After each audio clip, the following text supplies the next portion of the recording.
Bismillahirrahmanirrahim.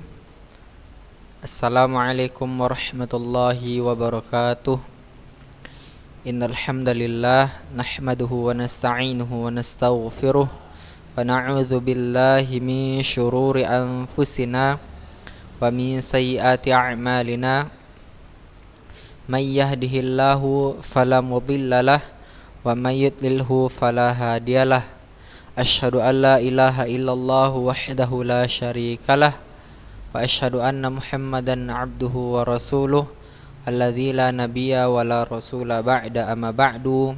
Qala Allah ta'ala ya ayyuhalladzina amanu taqullaha haqqa tuqatih wa la tamutunna illa wa antum muslimun. Qala Allah ta'ala ya ayyuhalladzina amanu taqullaha wa qulu qawlan sadida yuslih lakum a'malakum wa yaghfir lakum dhunubakum wa may yuti'illaha wa rasulahu faqad faza fawzan 'azima. Amma ba'du fa inna asdaqal hadithi kitabullah wa khairul huda hadi Muhammadin sallallahu alaihi wasallam wa syarrul umuri muhdatsatuha fa inna kulla muhdatsatin bid'ah wa kulla bid'atin dhalalah wa kulla dhalalatin finnar. Ikhwani fillah, anak-anak ustadz yang dirahmati Allah Subhanahu wa taala. Marilah kita mengucapkan puja dan puji syukur kita kehadirat Allah Subhanahu wa taala atas segala limpahan rahmat dan karunia yang telah Allah berikan kepada kita, sehingga pada pagi yang berbahagia ini kita masih dapat menuntut ilmu melalui daring online ini. Walau bagaimanapun keadaannya, akan tetapi selama ini selama wabah ini kita masih bisa untuk belajar. Itu merupakan sebuah nikmat daripada kita tidak mempelajari apapun. Maka hal ini juga harus kita syukuri. Tak lupa juga kita berharap, kita berdoa kepada Allah agar Allah Subhanahu wa taala berantas wabah ini dan menghilangkannya di muka bumi ini. Amin ya rabbal alamin. Salam dan salam kita haturkan kepada junjungan kita Nabi sallallahu alaihi wasallam, sosok yang sangat mulia di sisi Allah Subhanahu wa taala dan sosok yang menjadi teladan buat kita di dalam kita hidup, menjadi contoh bagi seluruh umat manusia dalam berperilaku baik dan beramal soleh. Kita harus sering bersolawat pada Nabi SAW, karena barang siapa yang cinta kepada Allah, hendaklah juga dia cinta kepada Rasul Sallallahu Alaihi Wasallam. Taib anak-anak ustadz yang dirahmati Allah Subhanahu Wa Taala, pada minggu yang lalu kita telah mempelajari hukum ra. Kemudian kita mempelajari sukun asli Sukun asli dari mad lazim kalimi mutsaqqal, mad lazim kalimi mukhaffaf, mad lazim harfi mutsaqqal, mad lazim harfi mukhaffaf. Kemudian hukum ra, ada ra tebal dan ra tipis Ada ra tebal dan ra tipis. Sebagaimana minggu lalu kita cepat dalam penjelasannya. Untuk hari ini kita akan selesaikan kitab kita dari waqaf dan ibtida sampai nun wasal sampai nun iwad atau nun wasal.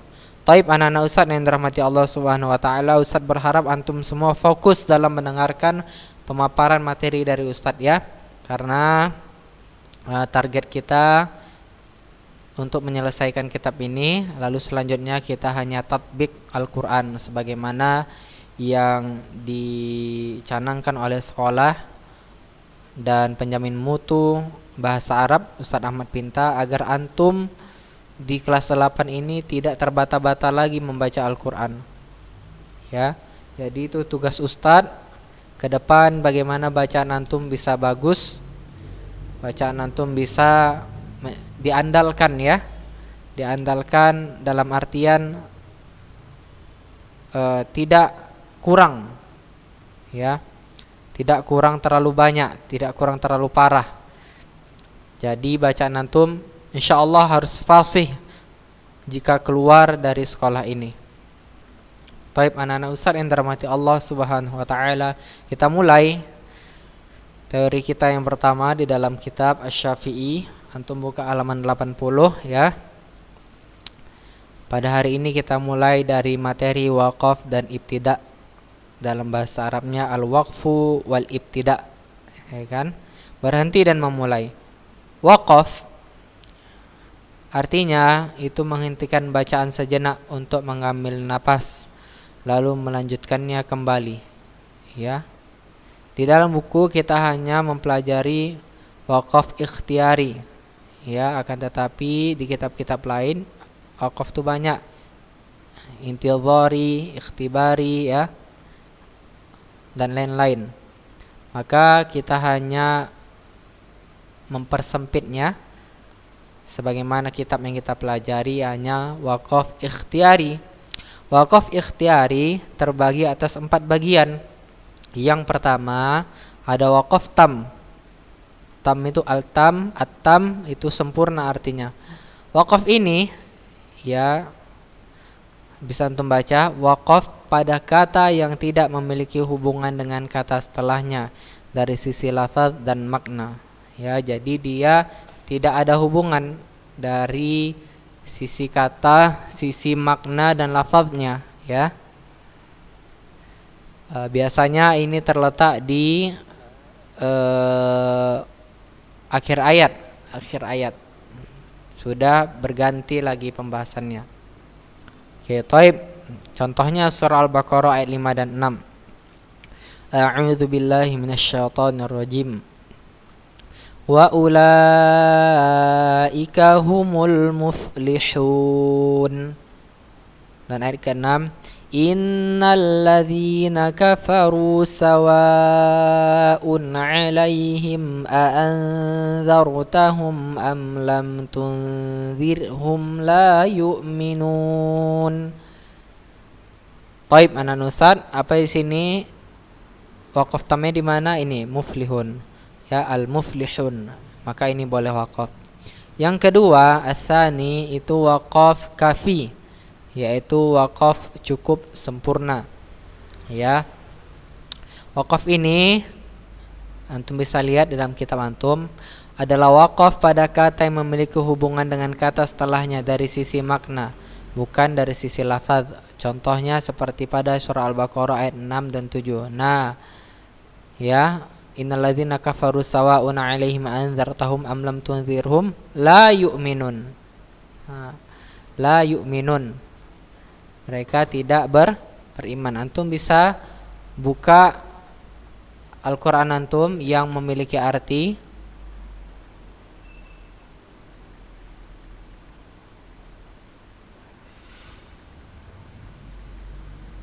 Sudah antum buka Quran antum yang memiliki arti. Antum buka Quran antum ya, ayat 6 dan 7. Apa artinya? Innalladzina kafaru. Sungguhnya orang-orang kafir dalam ayat Al-Baqarah ayat yang ke-6. Sawa'un 'alaihim a anzartahum. Ya, sama saja bagi mereka engkau Muhammad beri peringatan atau tidak engkau beri peringatan. Am lam tunzirhum la yu'minun. Ya, mereka tidak mau beriman. Nabi SAW, Allah katakan kepada Nabi SAW bahwasannya engkau beri peringatan atau tidak engkau beri peringatan, mereka tidak mau beriman. Kenapa mereka tidak beriman? Allah langsung jawab ya dalam ayat setelahnya. Khatamallahu ala qulubihim. Khatamallahu ala qulubihim wa ala sam'ihim wa ala absarihim ghishawatu wa lahum 'adzabun 'adzim. Allah telah mengunci hati dan pendengaran mereka. Penglihatan mereka telah tertutup dan mereka akan mendapat azab yang berat. Anak-anak Ustaz yang dirahmati Allah Subhanahu wa taala, dalam pengertian waqaf kafi ini artinya ada hubungan dari sisi makna ya di antara kedua ayat ini. Jadi artinya menyambung gitu. artinya menyambung, dan ini hukumnya boleh wakaf. Yang ketiga, wakaf hasan. Ini wakaf pada kata yang memiliki hubungan dengan kata setelahnya dari sisi lafaz dan makna, ya, dari sisi lafaz dan makna. Selama wakaf maka kata tersebut memberikan makna yang sempurna. Jadi boleh wakaf, ya, karena kata tersebut memberikan makna yang sempurna. Contohnya ketika antum baca surah Al-Fatihah, Alhamdulillahi Rabbil Alamin, boleh antum wakaf Alhamdulillah, ya. Tapi ingat ya, ini hukumnya boleh wakaf tetapi memulai dari kata yang sesuai sebelumnya. Tetapi jika kata yang wakafkan itu akhir ayat, maka disunahkan langsung memulai ayat berikutnya. Nah, antum boleh berhenti pada Alhamdulillah, tapi antum harus mulai dari kata yang sesuai, pada kalimat sebelumnya, ya. Jadi begitu ya anak-anak ustaz yang dirahmati Allah. Enggak boleh antum berhenti Alhamdulillah baru antum sambung Rabbil Alamin, enggak boleh, tapi harus antum ulangi lagi Alhamdulillahi Rabbil Alamin. Begitu ya anak-anak ustaz yang dirahmati Allah Subhanahu wa taala. Kemudian waqaf qabih, ya. Qabih artinya buruk. Waqaf ini, ya, adalah waqaf pada kata yang memiliki hubungan dengan kata setelahnya dari sisi lafaz dan makna. Karena waqaf pada kata tersebut dapat mengurangi atau merubah makna. Contohnya seperti pada ayat surah An-Nisa ayat 43, ya. Jadi kata ini, waqaf ini memiliki hubungan dengan kata setelahnya dari sisi lafaz dan makna, ya. Kalau kita waqaf dapat mengurangi atau merubah makna, maka hukumnya tidak boleh waqaf. Contohnya apa dalam surah An-Nisa di dalam tabel buku, ya. Banyak lagi contohnya yang seperti ini, tapi inilah salah satu yang mendasarinya, ya.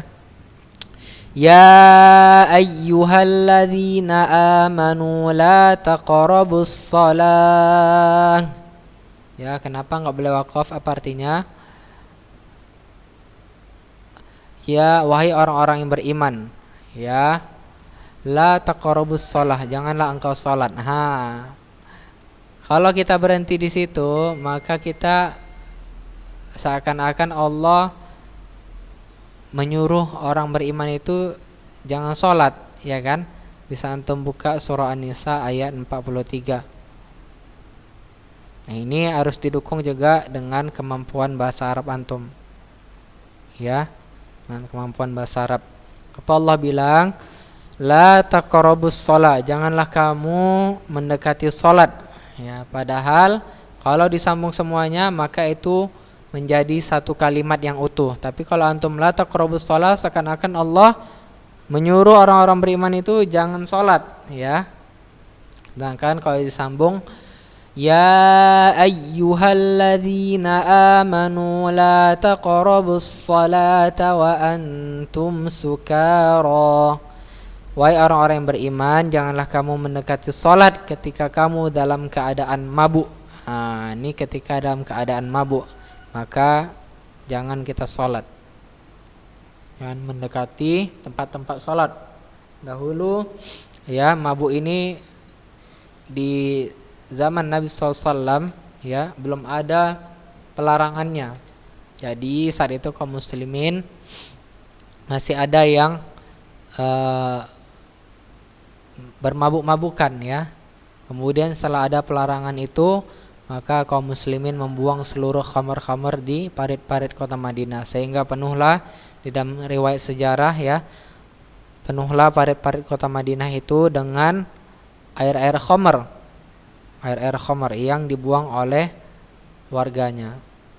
Jadi Allah itu menurunkan syariat secara perlahan-perlahan, ya, secara perlahan-perlahan. Dulu bagi akhwat tidak disyariatkan hijab, ya, sudah kuat keimanan mereka, maka Allah turunkanlah syariat untuk berhijab bagi akhwat, ya. Allah Maha tahu atas segala apa yang yang ia perbuat. Maka anak Ustaz yang dirahmati Allah Subhanahu wa taala, pada hari ini mabuk ya memang enggak boleh bagi kita kaum muslimin. Ya, enggak boleh. Termasuk dosa, ya. Bagian dari dosa yang harus kita jauhi. Mabuk-mabukan, merokok dan lain sebagainya harus kita jauhi. Jangan kita mencoba-coba untuk mendekati hal-hal itu. Ya, karena sekali mencoba nanti syaitan akan membujuk kita mencoba yang lain sehingga kita terjatuh ke dalam lembah yang sangat dalam yang sulit kita buat keluar untuk dari lembah itu. Catatan, kesempurnaan melakukan wakaf didasari atas pemahaman terhadap makna Al-Quran. Oleh karena itu disarankan bagi yang belum menguasai bahasa Arab agar melakukan wakaf sesuai dengan tanda-tanda wakaf pada mushaf, terutama tanda-tanda yang ada pada mushaf Mujammam Malik Fahd cetakan terakhir. Nah, Nana Ustadz yang dirahmati Allah, di sini penulis mengatakan bahwasannya kita kalau belum menguasai bahasa Arab, maka kita disarankan ya agar kita berhenti pada tanda-tanda wakaf yang ada di dalam Al-Qur'an. Ya, ada seperti wasal aula, ya, apalagi dan lainnya. Ada 6 tuan dan ustaz yang dirahmati Allah Subhanahu wa taala.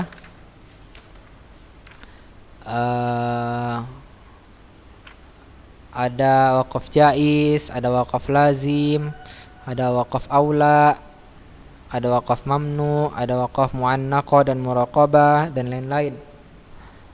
Taib anak ustaz yang dirahmati Allah Subhanahu wa taala, khususnya untuk cetakan mushaf Mujamma' Malik Fahd, ya, ini apalagi cetakan terakhir ini sudah benar-benar di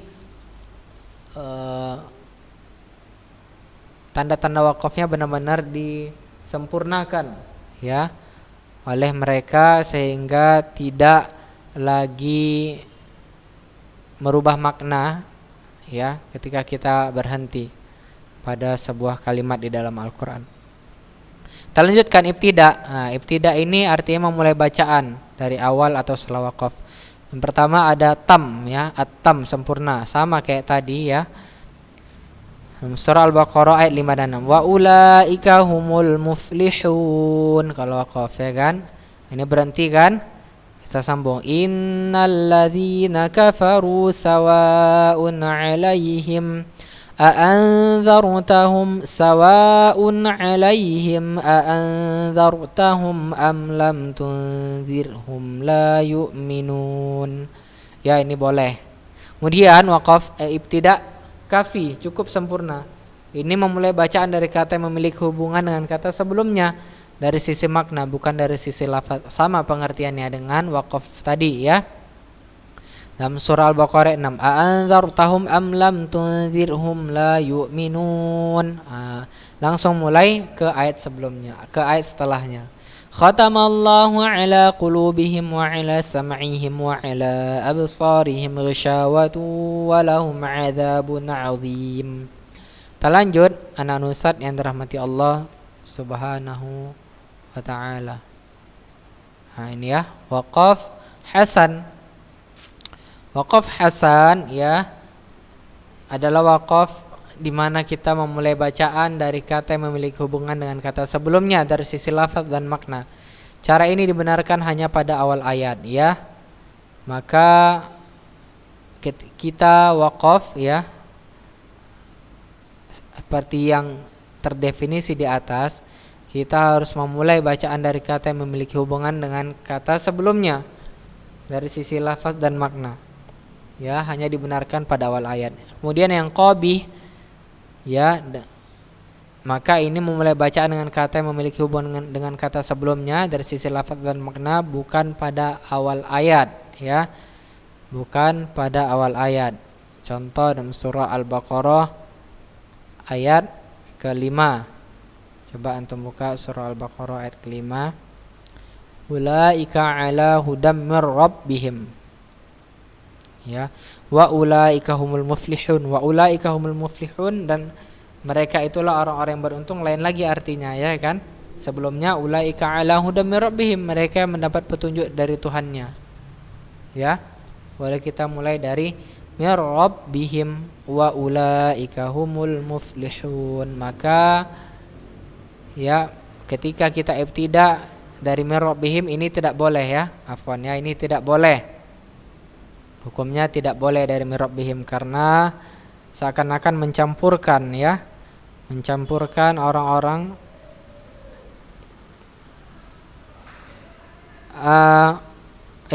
afwan ya, dalam artinya ini mir rabbihim, petunjuk dari Tuhan Allah Subhanahu wa taala, wa ulaika humul muflihun, dan mereka itulah orang-orang yang beruntung. Maka ketika kita memulai bacaan dari mir rabbihim ini tidak boleh hukumnya. Baik, tanda waqaf ya, ini anak Ustaz kayak mim ini ya. Ini kita harus berhenti. Apa ini kayak mim ini? Namanya? Coba antum bisa lihat ya, halaman 10 kalau mau diulang. Ini waqaf lazim, ini waqaf aula, yang ja ini waqaf jaiz, yang ke sad ini waqaf wasal aula, yang lam ini waqaf mamnu, ini titik 3 ini muannaqah dan muraqabah. Taib anak Ustaz yang dirahmati Allah Subhanahu wa taala, kita masuk pelajaran setelahnya mengenai an-nabr ya. Nabr ini anak Ustaz yang dirahmati Allah adalah menekan bacaan pada huruf tertentu sehingga suaranya lebih tinggi dari huruf lainnya dengan tujuan menjaga huruf atau makna. Sekali lagi, menekan bacaan pada huruf tertentu sehingga suaranya lebih tinggi dari huruf lainnya dengan tujuan menjaga huruf atau makna. Jadi nabr terdapat dalam 5 posisi ya. Bisa antum lihat dan baca. Yang pertama, waqaf pada huruf bertasydid selain huruf gunnah, mim dan nun, dan huruf qalqalah. Jadi bacanya al-hayy ya, wa batsa minha mustaqirru, mustamirru, wabilun fatal ya, minal mas.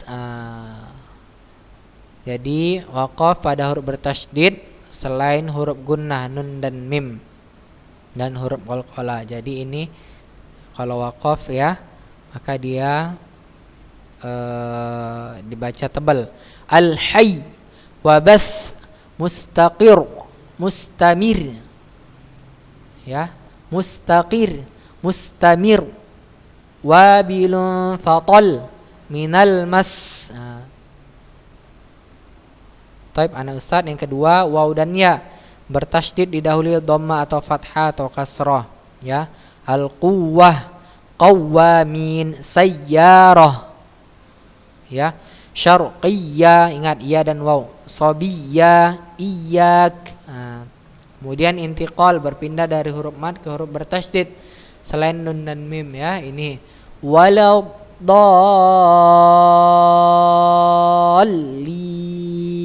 Kemudian yang kedua dabbang, yang ketiga al-haqqah, yang keempat as-sakhah, yang kelima tahaddun, yang keempat waqaf pada hamzah didahului mad atau lin ya. As-sama, si, su, syai, as-saw. Yang kelima alif thaniyah, kata ganti untuk 2 orang. Falamma dzaqash syajarah wastabaqal bab wa qala alhamdulillah.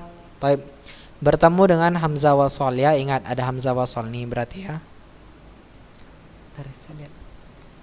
Catatan 5 posisi di atas menurut penelitian Dr. Aiman Rusdi Aswaid ya. Nomor 5 dikecualikan pada kalimat da'allah karena tidak menyebabkan kerancuan makna.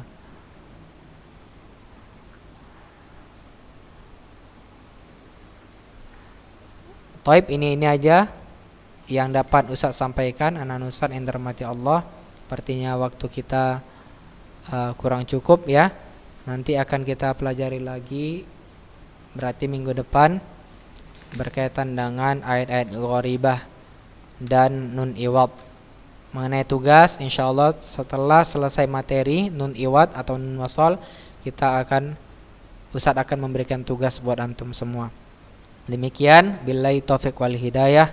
Assalamualaikum warahmatullahi wabarakatuh.